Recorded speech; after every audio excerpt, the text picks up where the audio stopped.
Pessoal, tudo bem? Sejam bem-vindos ao canal Daniel Lopes. É sempre um prazer e uma honra contar com a sua audiência. Eu quero dizer para vocês que nós temos dois enormes problemas, muito maiores do que você pode imaginar, e são problemas que ninguém está falando, ninguém ainda percebeu, ok?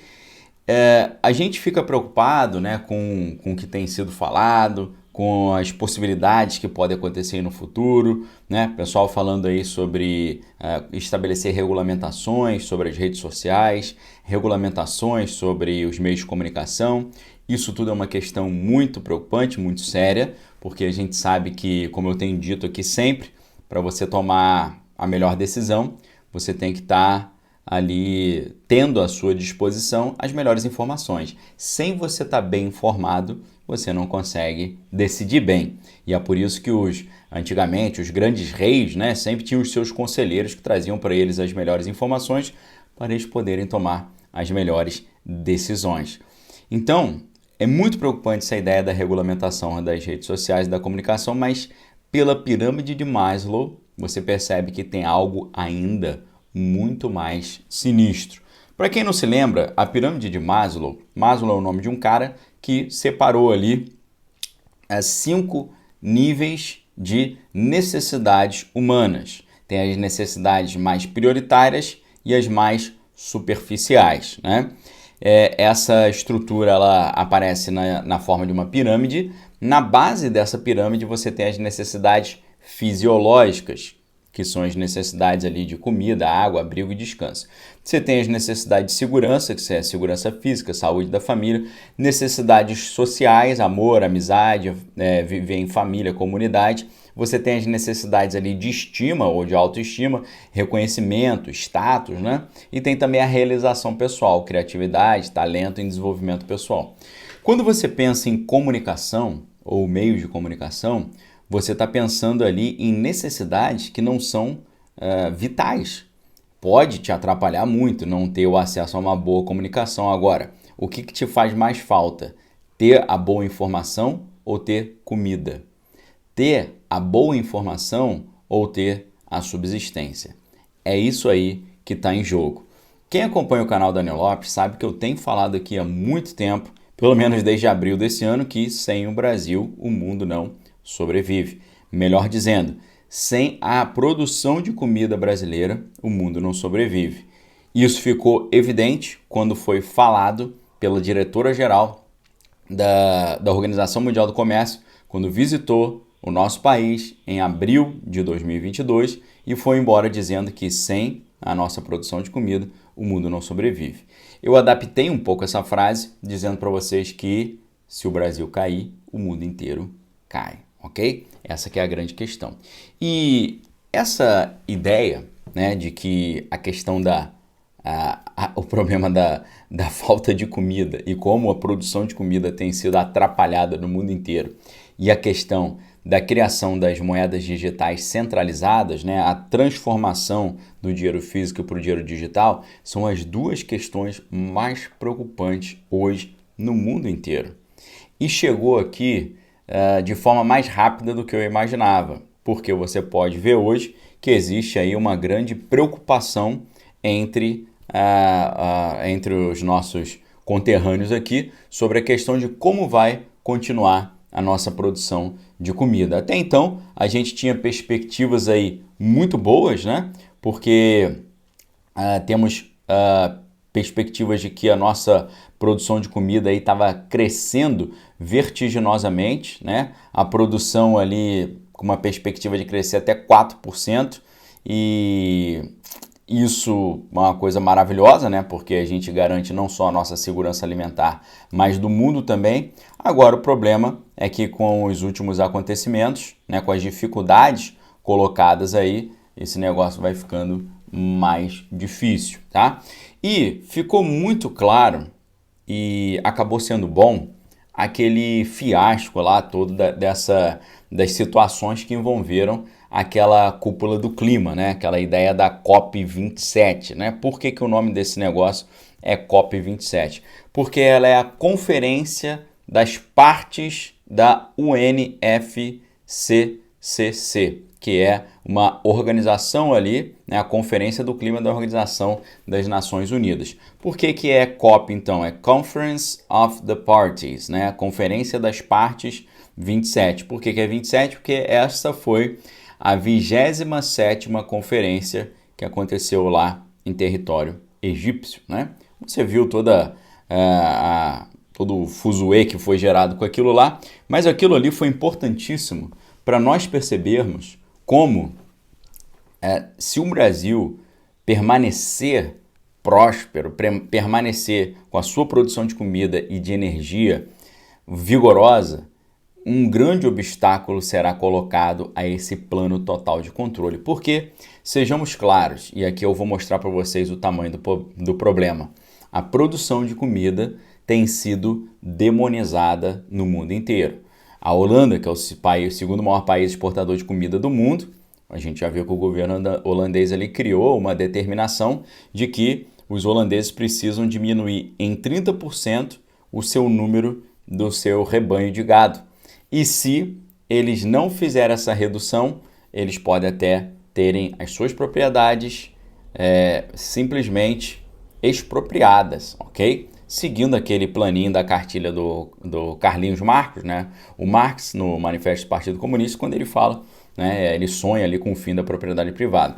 Então, isso tem acontecido no mundo inteiro, né? Quem produz comida, em vez de ser louvado, né, receber as palmas e os louros, muito obrigado por garantir a base da pirâmide de Maslow, que são as necessidades fisiológicas, a gente sobrevive sem telefone, sem televisão, sem rádio, sem internet, mas sem comida fica muito complicado, né?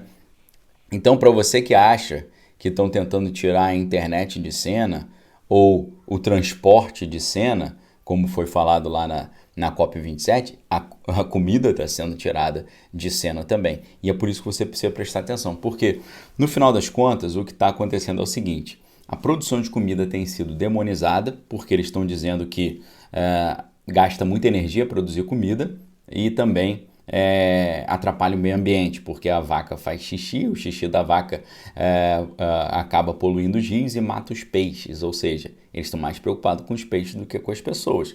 E além disso também, eles dizem que os bois eles soltam muitos gases, né, pelo arroto e pelo pum, e esses gases eles ajudariam a atrapalhar o efeito estufa, né, o aquecimento global. Vejam só a que nível de negócio que nós chegamos. Aí você pensa, como é que pode, num cenário que nós vivemos de crise sanitária, que acabou com as cadeias produtivas, acabou com as cadeias logísticas, o transporte de mercadoria no mundo, atrapalhou a segurança energética e alimentar do mundo, como é que pode, num contexto desse, em vez dos países maiores produtores de comida no mundo incentivarem o aumento da produção de comida, eles estão forçando que a produção de comida diminua quando a gente mais está precisando de comida? É claro que o que está por trás disso é controle. Controle da movimentação e controle da produção de comida ou controle das pessoas utilizando a comida. Por quê? Porque se você tem abundância, você tem autonomia. Se você tem autonomia, você tem liberdade. Quando uma nação, um povo é próspero, um povo é autossuficiente. Não depende do Estado, não depende de ninguém. Vamos supor, em vez de pensar num povo, pensar numa pessoa.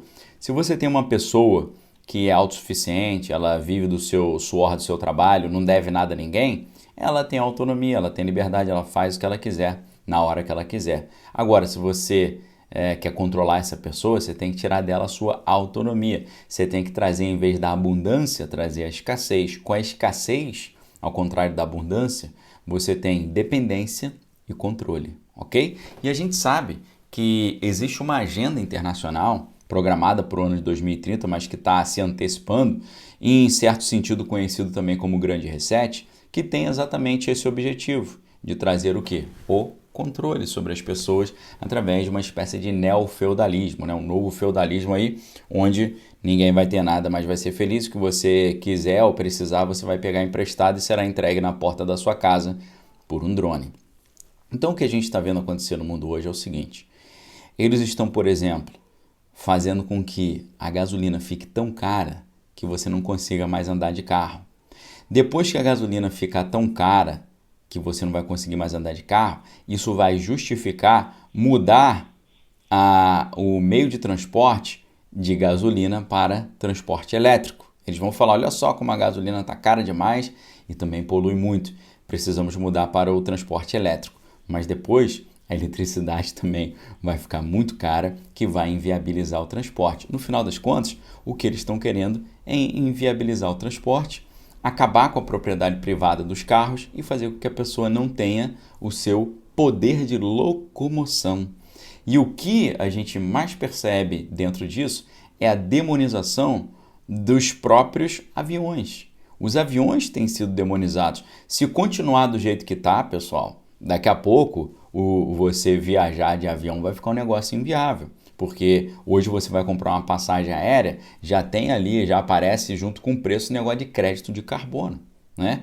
E dentro desse discurso acaba tendo o quê? Acaba tendo uma grande hipocrisia, que foi exatamente o que o nosso atual ministro do Meio Ambiente criticou lá na COP27, quando ele criticou os ambientalistas que usam os jatinhos, né? Foi muito interessante porque o Joaquim Leite, né, que é o atual ministro do Meio Ambiente, ele fez uma crítica aos filantropos, aos líderes e empresários que sempre carregam um número exagerado de assessores, né, que vão lá falar contra a poluição, mas chegam em jatos particulares, num luxuoso balneário lá, para cobrar o quê? Cobrar dos outros redução de emissões, né? Como é que pode?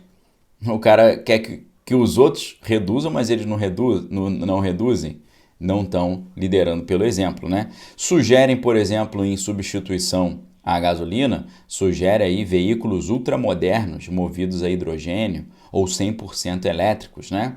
Um negócio totalmente desconectado da realidade de diversas regiões habitadas por pessoas simples, tanto no Brasil quanto no mundo inteiro. Então, assim, o suprassumo da hipocrisia. Mas essa hipocrisia está abrindo os nossos olhos. Porque informação é poder. E você precisa entender essa informação. Porque uma coisa é você ficar sem uma boa internet ou sem uma boa mídia, sem ter acesso a uma boa informação. Outra coisa é você não poder se locomover e não ter acesso à comida. Aí é um negócio muito mais complicado, tá?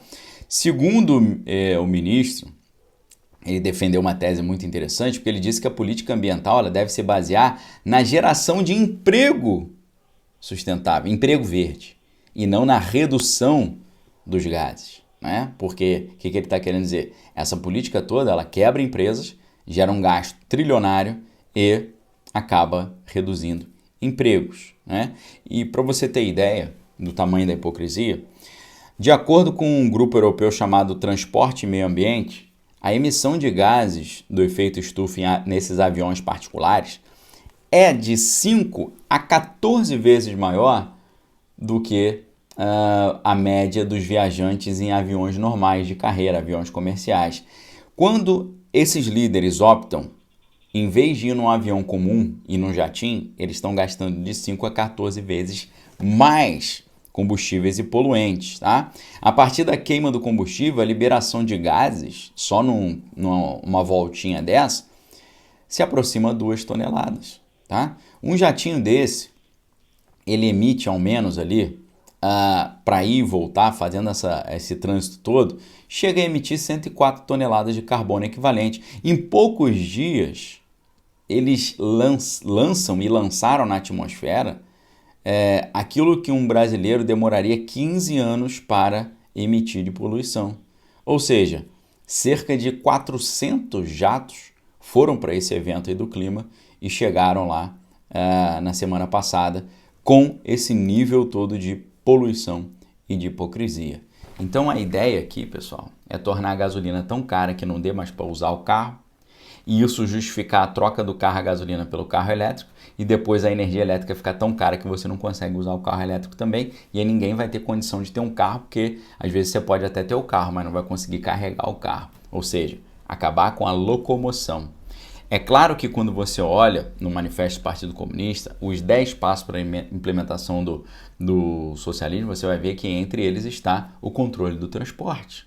tá? Vejam como isso é preocupante. Quando eu vi esse negócio até de COP27, esse negócio de COP, me lembrei do filme Robocop. Porque o filme Robocop, ele é um insight fundamental sobre isso que a gente está vendo. Porque, pessoal, na prática, o que nós estamos vendo é a quebradeira proposicional do mundo inteiro para que os poderosos comprem tudo a preço de banana e as pessoas tenham que alugar deles. Ou seja, não tem mais propriedade privada para as massas, só para uma elite. Por que a gente falou do filme Robocop? O filme Robocop fala da cidade de Detroit, no Michigan, mas num futuro assim meio distópico, né? E a cidade ali está à beira do colapso devido a uma ruína financeira e um caos ali na segurança pública, né? Só que você vai ver que esse caos na cidade de Detroit foi instaurado propositalmente para que os poderosos da mega corporação Omni Consumer Products, a OCP, possam fazer o quê? Possam demolir as partes mais degradadas da cidade. Primeiro, comprar tudo baratinho, né? Imagina você ter uma cidade maravilhosa ali, toda bonita, tudo caríssimo. Se essa cidade fica dominada ali pelo caos, pela marginalidade, o preço dos imóveis vai lá embaixo, dos terrenos e dos prédios e das casas.